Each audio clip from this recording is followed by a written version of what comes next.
Good evening, everyone. My name is Martin Bell, and I'm the CEO of Urban Systems. And on behalf of my colleagues and the Kelowna Area Cycling Coalition, we'd like to welcome you to this community discussion that we've titled the End of Bikes versus Cars. And so thank you for taking the time to come out this evening. We are absolutely overwhelmed and surprised at the number of folks who are here, but we definitely know that the community would like to talk about some of the issues related to transportation and related to the use of our roadways and safety and making them safe for all. So thank you for coming. We are truly honored to have you here tonight. Really look forward to the conversation. So a couple of agenda items. I've got some colleagues here who are working around the room, and so we're trying to make this as interactive as possible. It's difficult to have a conversation when you've got 200 people in the room. But people actually like to participate in different ways. Some people like to speak, some people like to draw, some people like to have things drawn for them. So my colleague Blair, who's in the middle here, is doing some video for us. Blair will be at the back of the room at the end of the evening, and Chris and Melissa Bruntlett from Modacity are going to be asking some questions in their presentation, and Blair's going to be running a bit of a speaker's corner, so for those of you old enough to remember that on Much Music back in the day, he's going to be running that, so you can answer some questions and leave a bit of a commentary for a little bit of a video archive and a book of ideas that we're going to build out of the event tonight. Bob Mack, my other colleague's on the far wall over there, he's actually working on a bit of a mural, so he's doing some graphic representation of some of the things that are shared this evening. He can draw some interesting thoughts for you. If you've got a piece of paper and a crayon in your chair, you can draw yourself as well things that you are thinking about your city this evening, and things that are actually making you inspired, or things that are actually making you scared, or things that are making you compelled to be here tonight. But we did want to start off just by thinking about this logo. And so my colleagues, Jamie McCormick and Carla Berry, have worked really hard to pull this together in terms of the evening session. And they do a lot of the work on graphics and social media and cool ideas and fun things to engage people. But I remember getting the slides for this show and slides for the discussion. And the bottom part of it, I don't know if you can see the back, and my eyesight isn't that good. So I was at the back and I couldn't really read it. But the bottom, it says, "Everyone welcome." And that was something that really stuck with me. So everyone is welcome. Everyone is welcome to come here tonight, whether you're a cyclist, whether you're a driver, whether you're happy about the state of things in the city, whether you have concerns. Everyone was welcome to come. And it started making me think about our mayor. So Colin Basran has joined us this evening to talk a little bit about the city and his vision, council's vision for where it's going.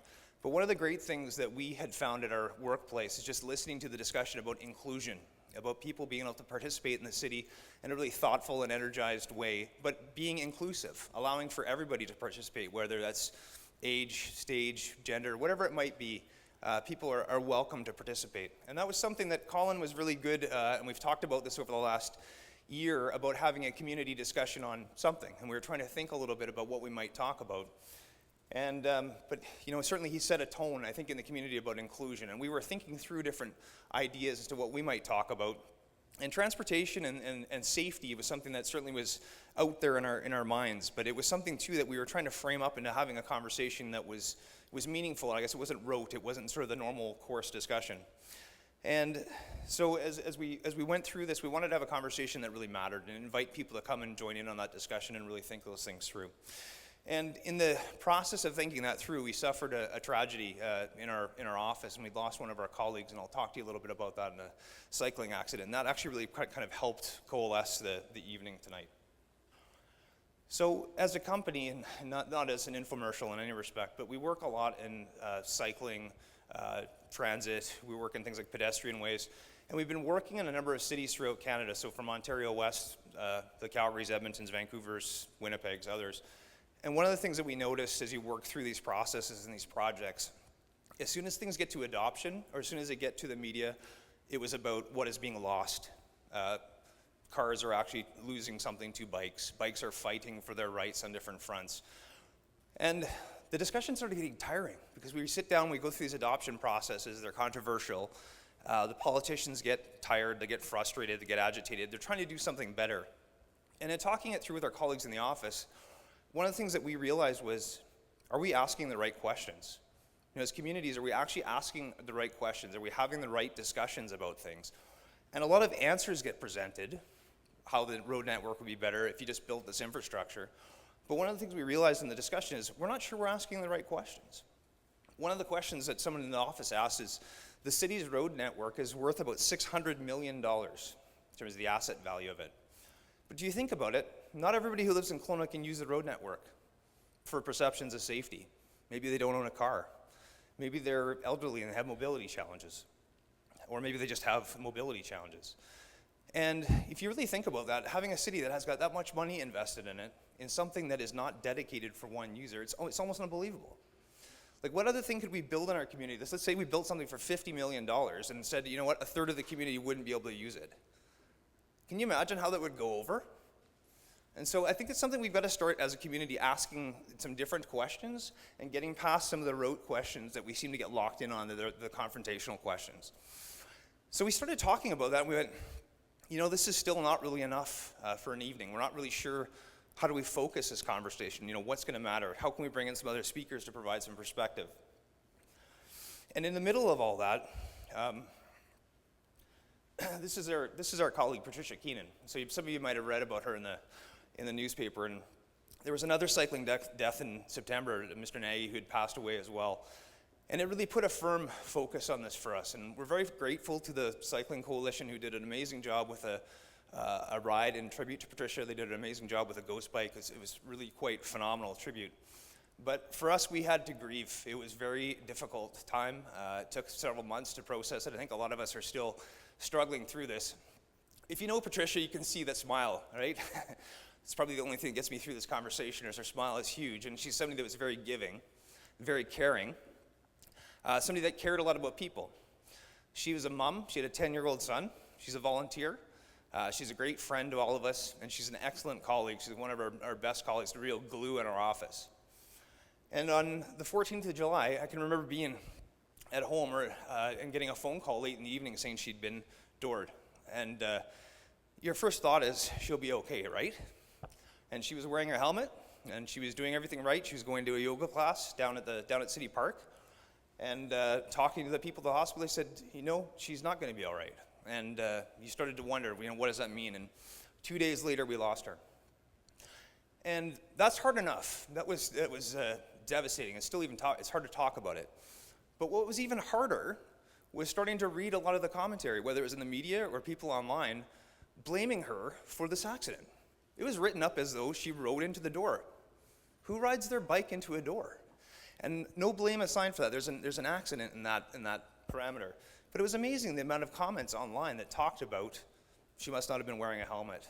Oh, she was a cyclist and she shouldn't be on the road. And it was talked about as a motor vehicle incident.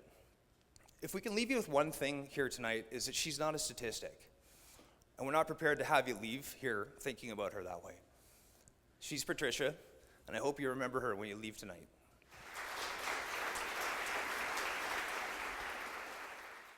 So that helped us focus. It caused us to struggle for quite a while, but it actually helped to give us some purpose for this discussion. And part of that is to honor Patricia, but part of it we realized is we needed to do better, and we needed to offer some of our thought process and a venue and convening and getting people together for that inclusive city that we've been inspired by the mayor and others to start talking about and thinking about. But a big part of that is starting to move beyond labels. That was the one thing we certainly noticed in the discussions about Patricia. It was about cars, it was about bikes, it was about this, it was about that, but it was never about the public. It was never about the person, it was never about the human. And we thought, you know, we've lost something here. And as we've traveled, and some of us have been traveling and riding our bikes, for instance, in great cycling cities, or driving cars in them too, one of the things we noticed is that people work together. And we started to think, why is that? Why do they work together in Portland? Why don't people honk at me and yell at me and drop the F-350 into gear and put a big plume of smoke in my face in southeast Kelowna? Why doesn't that happen there?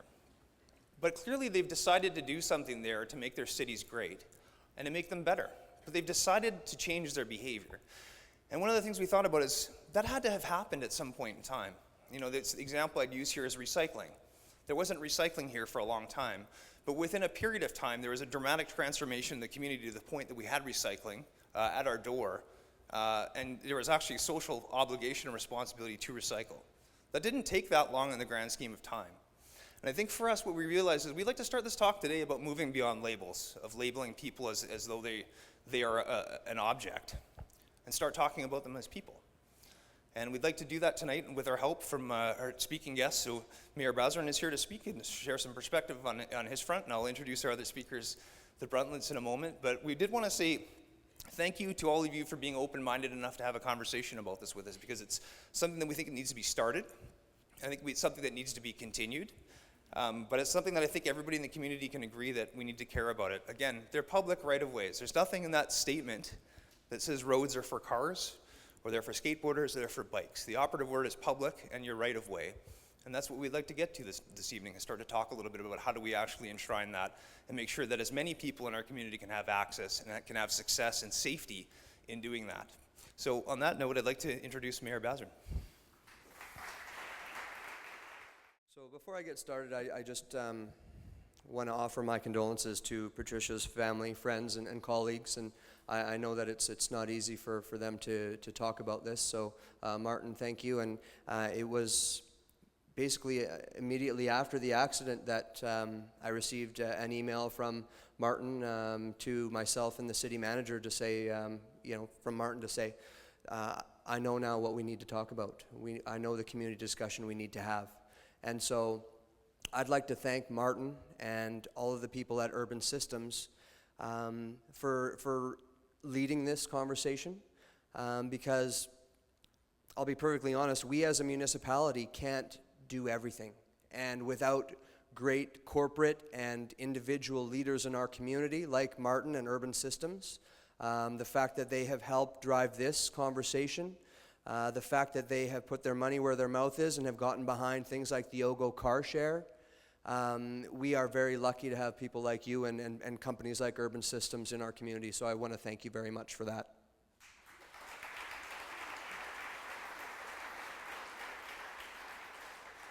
I guess one of the first things I want to say, and why when Martin first invited me to be here that I absolutely said yes in a heartbeat,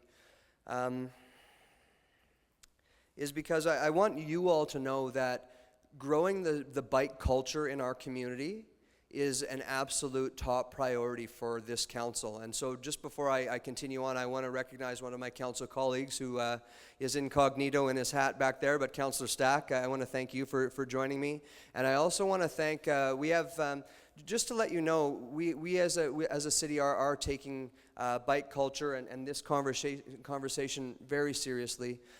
We have our city manager here, Ron Matuzzi, as well as our director of planning, Doug Gilchrist, and our director of communication, Carla Whedon, as well as many other city staff here, because we do take this seriously and we want to make a difference. And so at the end of the day, I have some prepared notes I want to get to, but I want you all to know that your city is taking this seriously, but we don't have all the answers. And so that's why we're here. We want to listen. We want to be a part of the conversation. And because we only get one chance to get this right, and we want to make sure we get it right. I know that Martin talked about we would never build a $50 million facility and only, and a third of you wouldn't get to use it. Although that's not true, because we are building a $50 million RCMP facility, and I better not see 2/3 of you in there. But just maybe on a personal note, so I'll admit it, I hadn't owned a bike in a long time. And so it wasn't until after a trip to the Netherlands this year to visit our sister city, Veendam, and seeing the Netherlands and how the bike culture there is just absolutely everywhere, and it is so fantastic to see. To see a parkade full of bikes, I mean, that's unbelievable, and that is so inspiring. And so it was with that trip that I came home and decided that I need to buy a bike. And I have to say, inspiring in the sense that my council colleague Luke Stack is on his bike all the time. We have city staff that are on their bikes all the time, and they take health and environment very seriously. So it was all around me, and so it was contagious, and so I couldn't not be a part of it. And so I purchased a bike for the first time in a long time. I'm ashamed to say I haven't owned a bike in a long time, and I've absolutely loved it. And it's become addicting, so much so that my wife now has a bike, and she rides her bike regularly to work at the hospital. And so that for me has really helped shape where I'm coming from in terms of I look at our community now from an entirely different perspective.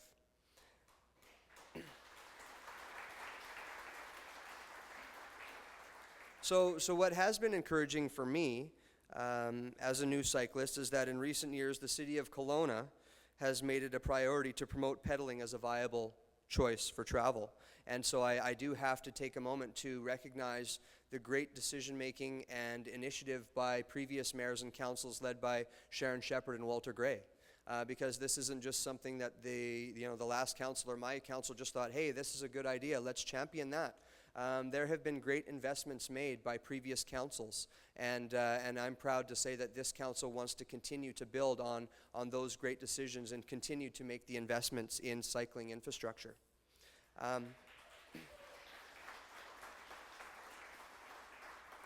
So whether you cycle, drive, or walk, we all move together, and it's time we all saw it that way as together, and public right-of-way, I think, is a great way to describe it.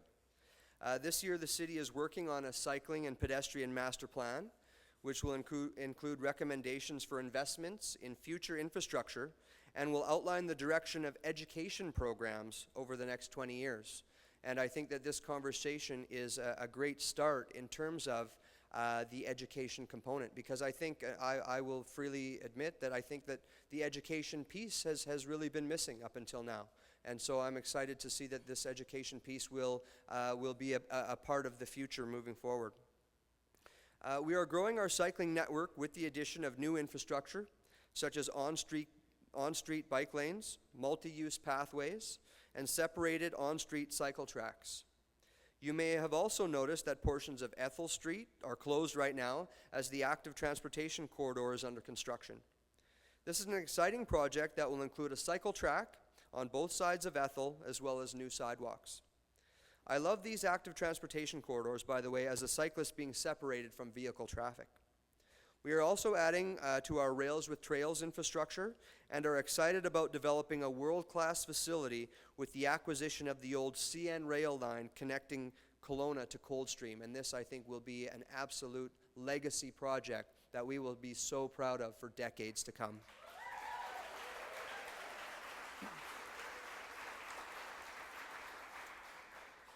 The first phase of the Lakeshore Road upgrade includes a separated multi-use pathway and generous on-road commuter bike lanes. While the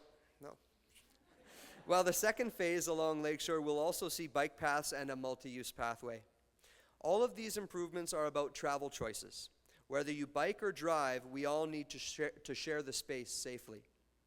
I am proud to say we now have more than 300 kilometers of on-street bicycle lanes and 30 kilometers of multi-use pathways. In fact, Stats Canada says Kelowna has, per capita, the second highest commuter cycling population in the country. That's that is worth celebrating, absolutely. And I think it shows because our Bike to Work Week numbers keep going up every year. This year, more than 2,300 riders pedaled their way to work and back, and that is a record number for Kelowna. And I mentioned earlier that I started cycling regularly, both to work when I can and recreationally, and I've discovered a few things, like I mentioned.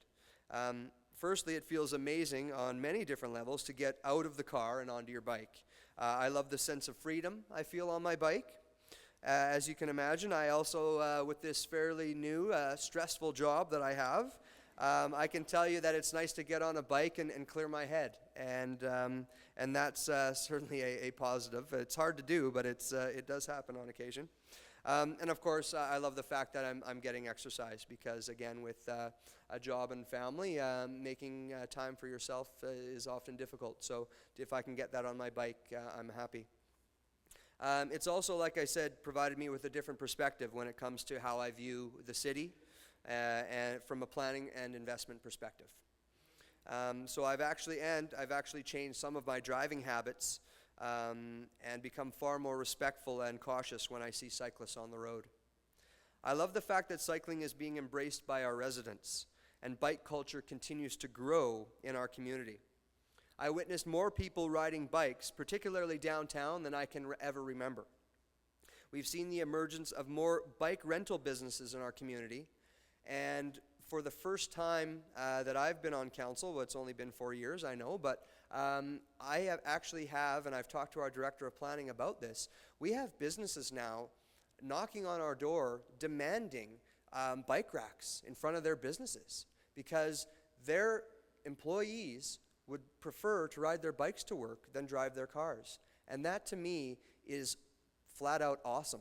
The fact that we are growing our knowledge-based economy and seeing more and more young people stay in our community, and many of these young professionals are embracing the environmental aspect, the health aspect, and are now, like I say, demanding that the city help in providing spaces for them to keep their bikes during the day. And this is a good problem to have, and one that we look forward to helping find solutions for. I mentioned my wife, who is now commuting to work, and I'm really excited about that. And the fact that my kids, who are 4 and 3 years old, we're starting to get them out on their bikes, and we look forward to encouraging them to use it whenever possible. And I'm excited by the fact that fewer and fewer kids these days are getting their driver's license and choosing to instead ride their bikes. And I hope that my kids will be two of those that continue in that fashion. So I guess in closing, a couple of things I just want to make note of is, firstly, I want to thank the Cycling Coalition for their continued advocacy in our community, as well as their participation in the city's cycling master plan, which we are continuing to work on and very excited to complete. And also, I just want to thank all of you for being here tonight and being open to the conversation. Again, we as a city don't have all the answers, and part of the reason why myself and Councillor Stack and our staff are here is to listen, and it's why we engage the Cycling Coalition and members of the public with our cycling master plan, and it's why we have made as one of our priorities in our strategic plan a balanced transportation network in our community. So I thank you very much for the opportunity, and I look forward to the rest of the evening. Thank you very much. Call on Chris and Melissa Bruntlett, who are from Modacity in Vancouver. So it's a cycling couple, and they also have young kids, as Colin and I do as well, who have actually really started to work in their passion in cycling in Vancouver and are taking it around North America. And so special thanks to Landon and to Susan at and others at the Kelowna Area Cycling Coalition. We'd known the Bruntletts through some of my colleagues in Vancouver, but we're very, very pleased to have them here today to talk a little bit about the shift that's going on, and Colin mentioned it a little bit, of just about the shift to multiple modes of transportation. We're really reaching a tipping point in a lot of cities, and it is being witnessed in things statistically, like driver's licenses starting to fall, car purchasing starting to fall, car sharing starting to grow. I think about my own kids and my daughter and going rollerblading with her and other things like that. You start to see different access points and different users throughout the different networks. And it's changing the shape of transportation, but it's changing the shape of cities and how we move. And so we're very pleased to have the Bruntletts here. And we're going to do a little bit of a panel question and answer at the end with the four of us. And probably sit with some chairs up on stage maybe and just share the microphone. But I'd like to call upon Chris and Melissa. First off, I just want to say thank you to Martin and the entire team at Urban Systems for inviting us to come and speak to you guys today, and also to the Kelowna Area Cycling Coalition for making the introductions and helping to bring us here. We really appreciate that. And also to Mayor Basran, for joining. It's really wonderful to see you here and have you be part of the conversation, so thank you. Okay, so tonight we're here to talk about the notion of bikes versus cars, as we're all aware. And it's a concept that we think is sort of the catalyst for a lot of the hostility that we experience on the roads. In speaking to the organizers here, we know tonight's about really starting that conversation and growing beyond this to see where Kelowna can go, where the community can go to be more inclusive and welcoming for all modes, not just bikes and cars. For Modacity, our company, what we focus on is really humanizing a lot of the stories and putting a face to a lot of the different ways that we all get around. We do that through a lot of positive storytelling, so we use images, words, and films to tell the stories of the people behind the different ways that we get around the city. And it grew from a desire to really tell the good news stories. A lot of times we find in the media that they will latch onto one story, and often it's much more negative and really run with it. And especially in Vancouver, we found it was lacking with their growth in infrastructure and the growth in the cycling culture. So we set about to really tell the happy stories, what good news is coming out, and the positivity that is really growing within our city, but is also growing in other cities making similar investments. So tonight, our purpose is to generate conversation and constructive discussion and debate. So if there are people on both sides of the fence, we highly encourage everyone to really talk and share your stories and share different perspectives, because that's really part of creating a more complete conversation. And we really hope to shed some positive light on this subject and start to break down some of the stereotypes and negativity surrounding a lot of our labels. So if there's one takeaway that we want everyone to take from this evening, it's the importance of language and the damaging labels that we sometimes put on people by defining them by their mode of transportation. The word cyclist is a prime example, and this really crystallized for us. We were on the Bill Good radio show a couple of years ago, and we had written a piece about car sharing and having a discussion about car sharing. But he introduced us as cyclists, and throughout the entire discussion referred to us as avid cyclists. And I don't think we really thought of it at the time, but we came home a little bit puzzled and a little bit disturbed Bill's a great guy, and I'm sure he wasn't doing this consciously, but he was using a kind of shorthand with his audience to define us as cyclists.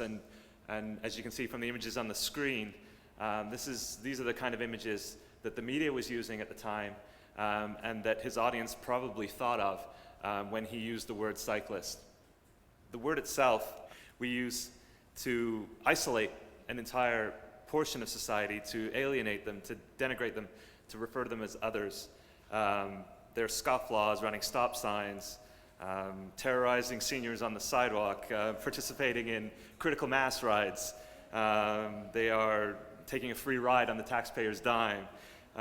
They are radicals, advocates, environmentalists, athletes, hipsters, couriers, students, easily typecast, easily disregarded, but worst of all, they're thought of as anybody else but us.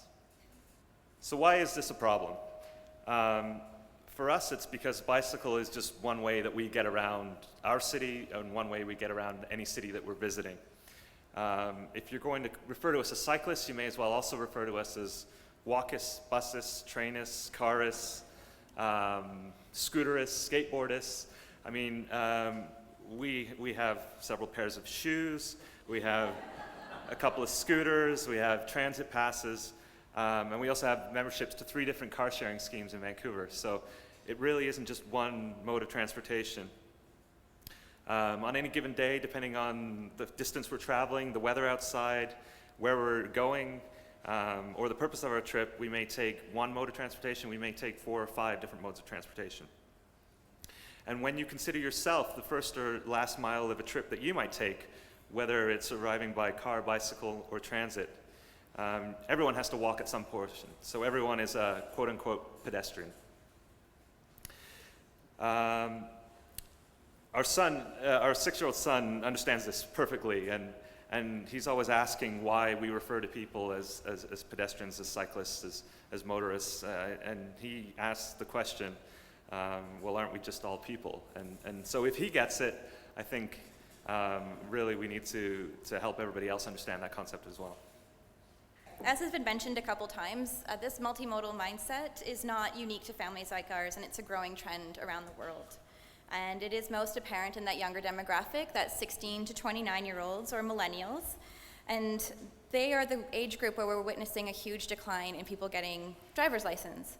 So these tables here are specific to our region for Vancouver, but they do show that over the course of about 10 years, we've seen a drop of about 20%, specifically in those age groups of people getting their driver's license. But this isn't really centralized to dense urban centers. We didn't put Vancouver up here on purpose because it is highly dense, and we get that a lot of people are using multimodal trips, and instead referred to our more suburban areas. We've got Richmond, Burnaby, New West, and the North Shore, all showing similar drops. But the one that was most intriguing to us was the North Shore, which is a vastly spread out region, highly underserved by public transportation. It's only just building up its cycling infrastructure, and yet the drop in driver's license is continuing well into the late 30s. So it's just showing that there's this continual trend, this most long-standing trend of people dropping or deciding not to get their driver's license, and obviously choosing other ways to get around. And so it's unrealistic to think that these people are really just getting around by one single mode. They're not just getting around by bicycle because, I mean, if anyone's familiar with the North Shore, it's quite hilly. It literally sits on a hill. And so for the same reasons that our family doesn't, they're choosing a lot of different modes. So with this in mind, why do we think that it's a slippery slope to label people by their modes?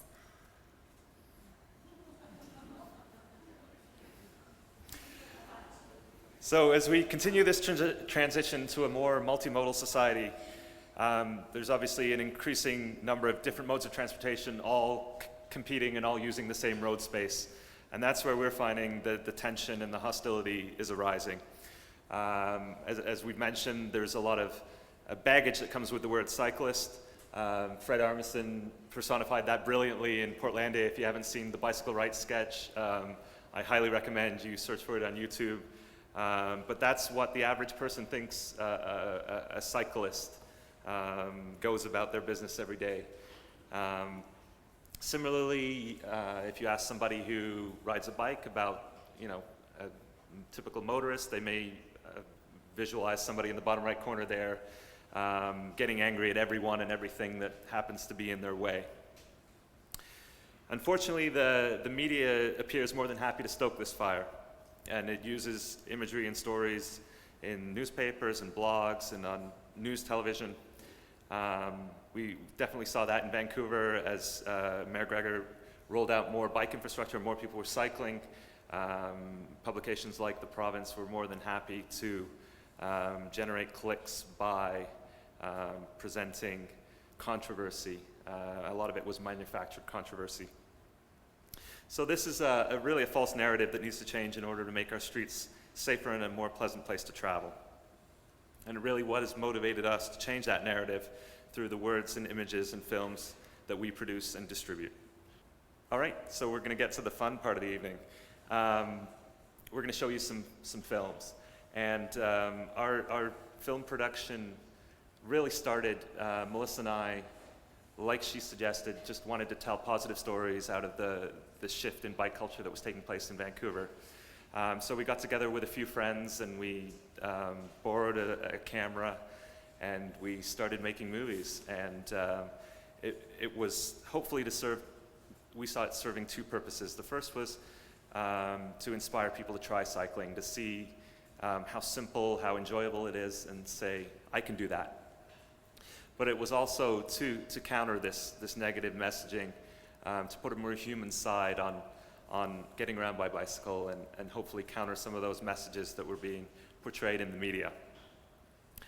So we started producing films, and it really has taken us to places we never could have imagined. We were in New Zealand last year, showing off our film series. So we're going to show a couple of the Vancouver Cycle Chic films. It's a series of 11 films, but don't worry, we're only going to show 2 of them this evening. So the first film we're going to show you is of a wonderful lady named Cecily. I think she approached us, or did you guys approach her? I can't remember now. I approached her. But she has a truly wonderful story to share, but also what she did was really personify that idea in her stories and the way she portrayed herself, that she's not defined by her mode. For her, she's just a person trying to get around as easily as possible. Cecily herself suffers from rheumatoid arthritis, and so getting around is becoming increasingly difficult as she gets older. And so the bicycle is not a statement for her, it's an easier way to get around. And so she's just a human trying to find an easy way to get from point A to point B. And what's also important to note is, since making the film, Cecily has also started riding around by a scooter because some days she just can't ride, it's just too painful. So she again personifies that idea that you can't be defined by your mode, because on the days she wants and she can, she will ride her bike, and on other days she will take her scooter. Motorized scooter. Sorry, not a push scooter. That would be the opposite. But yeah, she just really offers that idea that we need to look at the person and not their mode. So with that, we'll show you Cecily.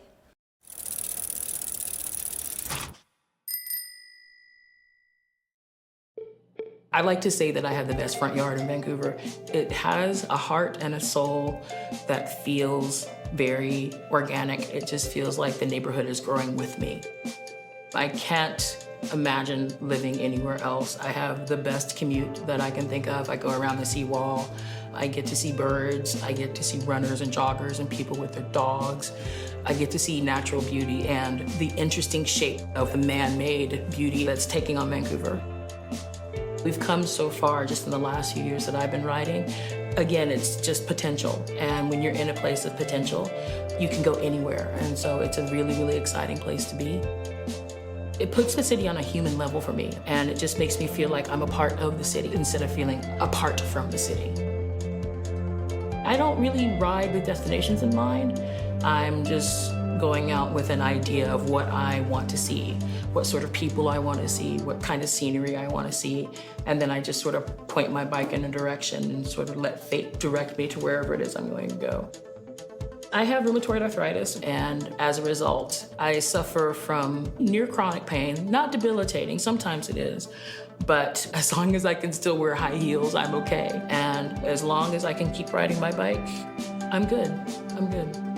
I worked at corporations my first few years out of library school, and then I decided to come to work in public libraries, and I love it. This is where I belong. It's a great place to come and people watch, and stuff is free. Well, I mean, your taxes are paying for it, but you can find things that you probably wouldn't ordinarily find anywhere else. It's just a great place. It's kind of pinko commie, the public library, but I'm kind of pinko commie, so it fits perfectly. My name is Cecily Walker. I live in the Olympic Village, and I'm a librarian in Vancouver.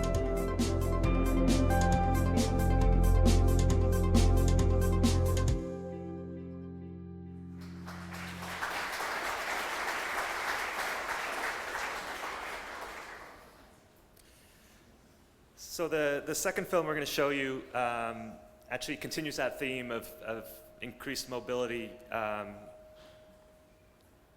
from a debilitating disease, except it's Winston the Beagle. He actually has arthritis in his front paws, and so is unable to walk longer distances. The public transit system in Vancouver doesn't allow dogs, so his owner, Amy, gets him around in the front basket of her bicycle. So without further ado, Amy and Winston.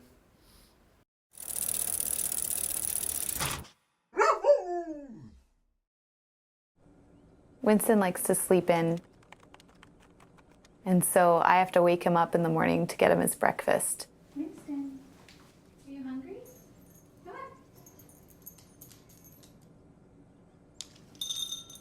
After that, he just waits patiently until I'm ready to leave and take him out.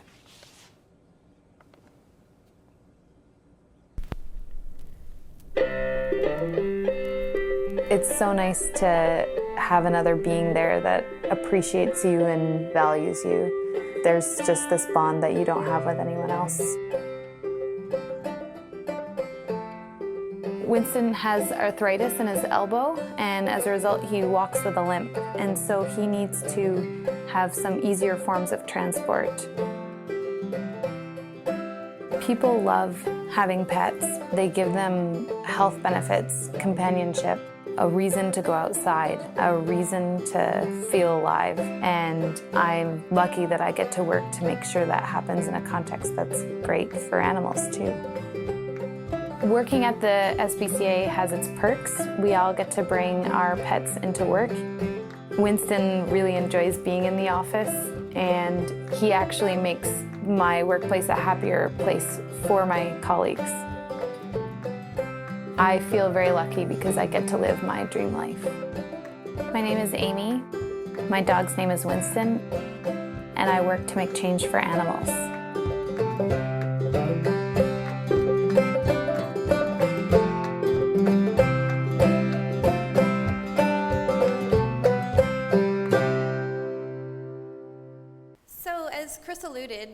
these films actually managed to get us to some pretty interesting places, and part of that was being invited to Arlington, Virginia to help share their cycling stories. It was a lengthy process, and all of these little snapshots you see here are some of the hundreds of applications we received from people living in Arlington County that wanted to share their story with the people in their city. We had the very difficult task of sitting up late nights with our director and choosing just 6. What we really wanted to do was, again, choose those stories that would really personify the idea that the bicycle is tertiary to their story. They just happened to get around by bike, but what was more important is the story behind who they were. So we were going to show you just 3 of the films tonight. Again, with Arlington, what they wanted us to do, because their cycling culture is also growing, is really tell the stories behind the people that are getting around by bike in their city.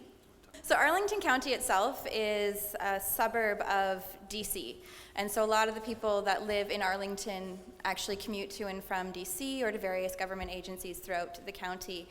And it's your standard suburb. It's rows upon rows of houses. They have their major streets, but it is similarly set up to a lot of North American suburbs where you are having to travel long distances to get from point A to point B.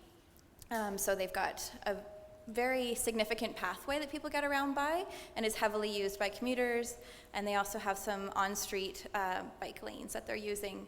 But overall, it's very, very similar to a city like Kelowna, where you've got a lot of space and a lot of people coming from the outlying regions to come into the urban centers to work. So yeah, hopefully the stories maybe resonate a little bit with what you guys are doing here and the people that are living here. They also have a fantastic bike share scheme, which you'll see in the first film we're about to show, starring Edgar. So Edgar immediately jumped out at us when we were doing the casting process. He himself moved to the United States in the early 2000s with no money in his bank account and no English. And he had a job in the financial sector and really had a challenge integrating into American society. And as a result, he decided to get into working with nonprofits, educating new immigrants, and giving up that fairly lucrative career in the financial sector to do this. So when we spent the day with Edgar, he introduced us to this entire world that we rarely talk about, and that is people who ride a bike because they don't have a choice. Most of these day laborers were new immigrants who were working for less than minimum wage, and the bicycle was the only way they could get around Arlington County.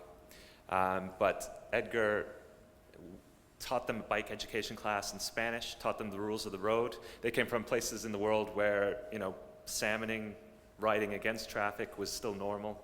But he was giving his time, his energy, and his inspiring charisma to help make Arlington a better place. And so we told his story in the next film. It's Edgar.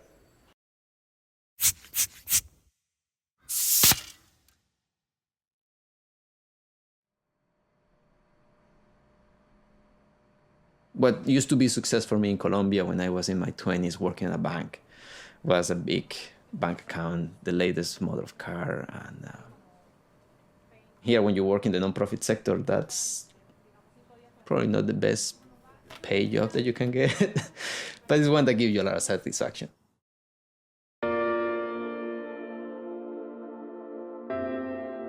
I think that the problem that new immigrants have when they come here, or in my case particularly, was misinformation.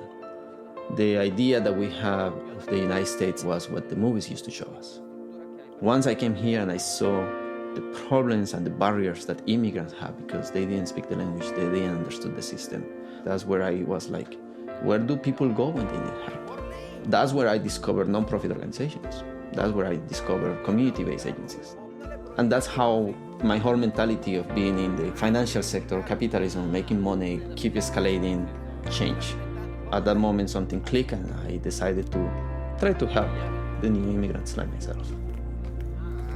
Then it became that passion for teaching, and since then I've just been running different programs, teaching people about how to buy their first house in the United States or how to start their business. And the bicycle part came once I started working in public health. I like to maximize my time with my family. So I start thinking how I can combine my regular commute with my exercise, with my thinking time, with my me time. And that's how the whole idea of like, I learned how to ride a bike in the streets in Bogota when I was a little kid. Let's get the bike out and start using it again on a daily basis.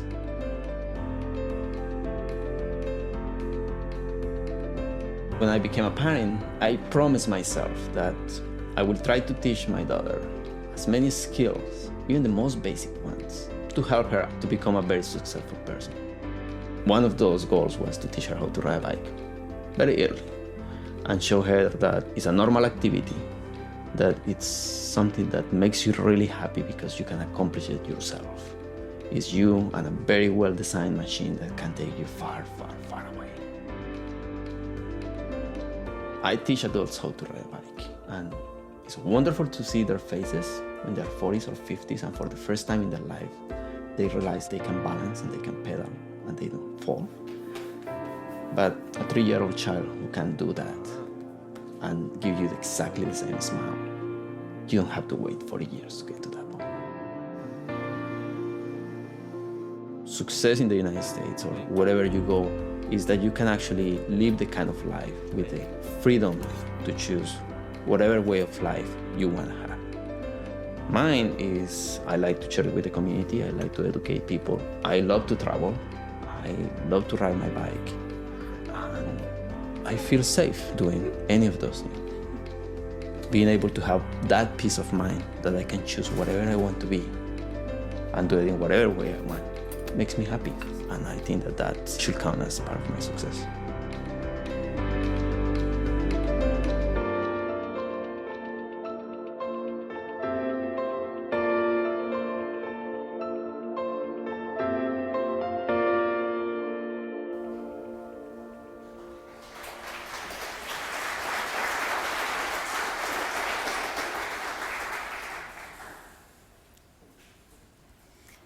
So the next film that we'll show you from the Arlington Passages series is of a family very similar to our own.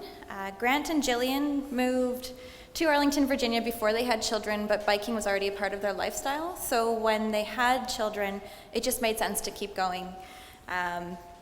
They have a bit of a different familial makeup, not makeup, but way of lifestyle, because Jillian is the one that works full-time and Grant is the one that gets around with the kids every day, which he will explain a little bit more when he shares his story. What's quite important to note with this family is although they get around predominantly by bicycle, including the cargo bike, which you can see tucked behind Grant and Jillian in the top right photo there, they do still own a minivan, and they do recognize that they need to have a car to get around to further distances with their children and their growing family. However, when we went to film them, somehow that minivan magically disappeared. So we never got to see it, but it exists, we were told. They offer quite an inspiring story because they didn't give up their lifestyle, their cycling, simply because they had children, and they're making it work in Arlington, which is a fantastic story of keeping your lifestyle and not giving it up just because you threw some kids into the mix. So without further ado, here's Grant and Jillian.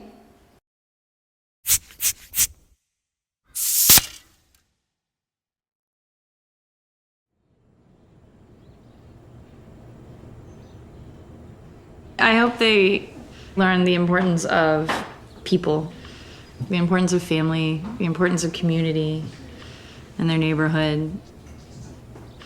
The biggest thing that I've learned, especially from being at home but having kids, is things have a way of working out.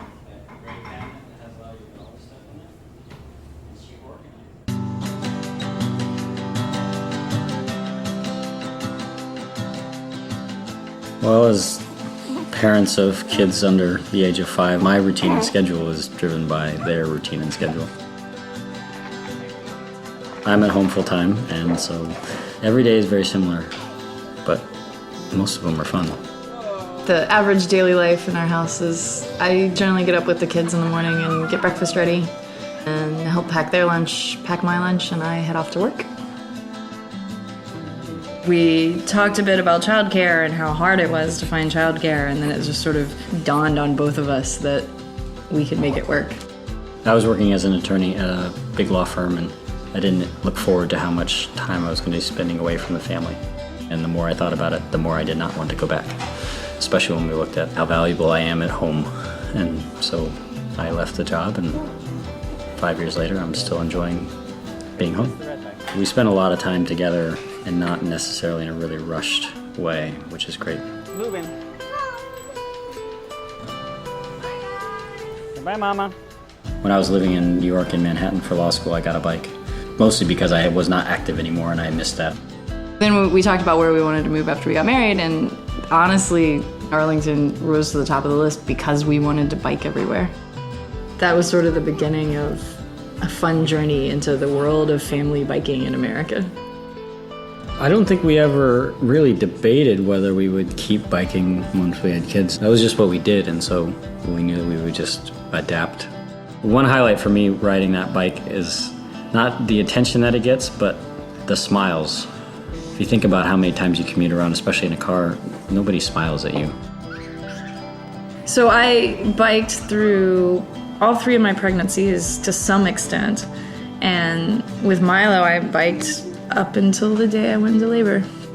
I'd read up on all the statistics and all the research, and I had all my reasons why this was not an irresponsible choice.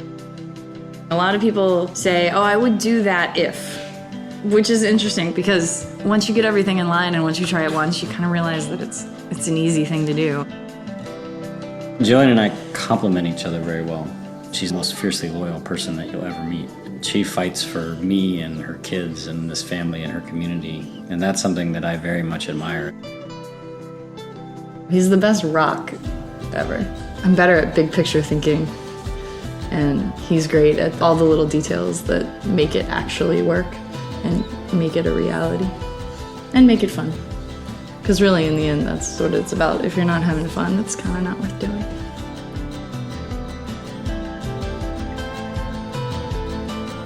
From our family, I hope they can appreciate that we can spend time with them. And from biking, I hope they can just appreciate where they live, the community that they're a part of, the neighborhoods they're a part of. I hope that we model and they learn that they should be comfortable where they are.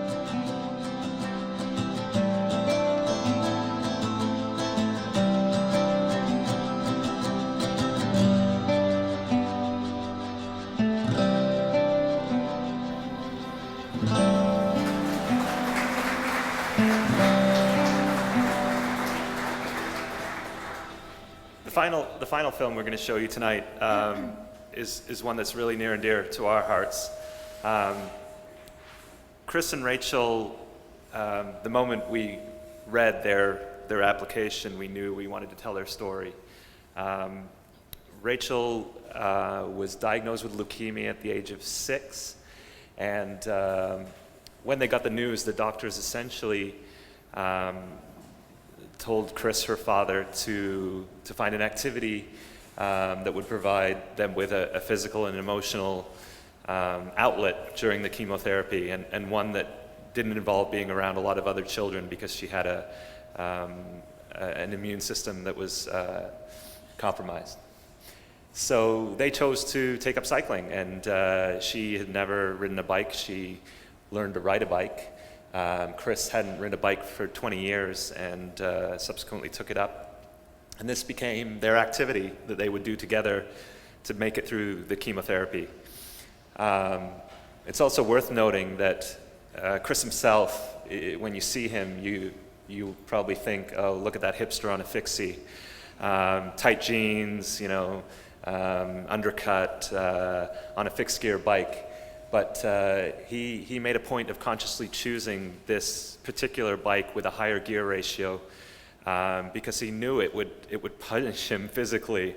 But as he explains in the film, it was a kind of physical therapy for him to get out on his bike late at night, find the hills purposefully, and it's what got him through the experience as well. Happy to report that Rachel is now in remission 2 years later.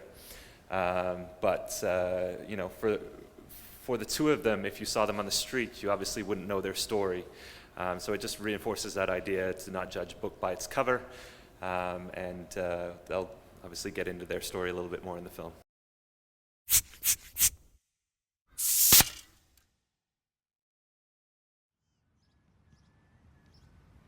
Rachel and I have an interesting father-daughter relationship. Before Rachel was born, I always thought if I have a kid, especially if I have a daughter, I'm going to be as close to her as I possibly can be, and create a friendship that just doesn't exist elsewhere. That was my goal. Go all the way up to the top. All the way to the top.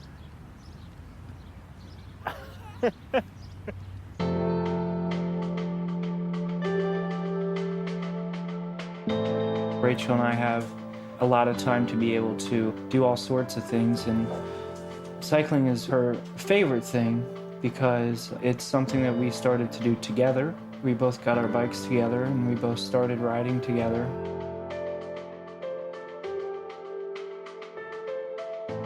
The doctors suggested that she had some sort of an activity. And when you have a compromised immune system, it becomes difficult finding an activity that doesn't involve being around a lot of other kids and all of the other risks associated with that. Biking for us was a no-brainer because it involved just the two of us.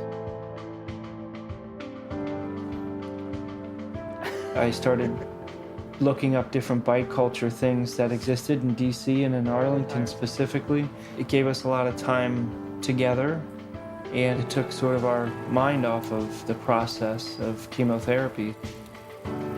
Let's go, monkey. Go faster. It would put me at ease just being able to ride without any plans, without any rules. And it's, you know, it's just enjoyable.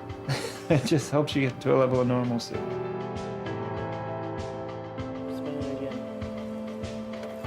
See if we have more break. I had a lot of appreciation for her to take on as much as she was taking on without showing any signs of exhaustion, any sadness. It became even a bigger responsibility for me to play my role and to keep a strong bond and to show if it's not going to affect you, it certainly can't affect me. Just relax. We became this team that just sort of shrugged the entire thing off. I like nothing more than to be able to just work all day and then get on my bike at 10 o'clock at night and ride through Arlington. When Rachel was going through the chemotherapy, I was purposefully keeping my head down, working a lot, and going to the hospital because I knew the harder I worked, the more the seasons would sort of pass by like day and night. And so nowadays people want me to come out more. I would say that if it were up to my friends, it wouldn't be as rare as it is, but it's becoming less rare. Yeah, this is all making sense. I'm on the out part of this, you know what I mean? Like, I'm not the center of it where Rachel is. When I saw that she was able to overcome this, it made everything accomplishable. It's changed my perspective on everything.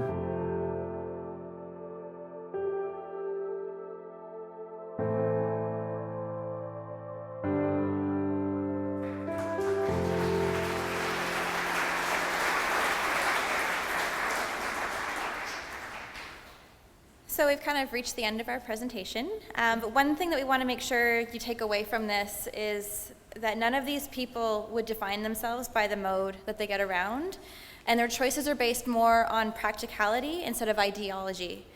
They're not trying to save the world, they're just trying to get from point A to point B as efficiently as possible. And in the 21st century, the terms like cyclist, pedestrian, motorist, transit user are really irrelevant as we all start moving to a multi-modal lifestyle. Everyone's a human, regardless about how they get around, and it's time that we finally start changing that narrative and end this idea of bikes versus cars. So I'll quickly say thank you again for having us. And one quick plug, if we can, is the films that you saw, the Cycle Chic films, there's actually 11. And for the Arlington Passages series, there are 6, and they're all available on our website if you'd like to see the rest of them. So thank you.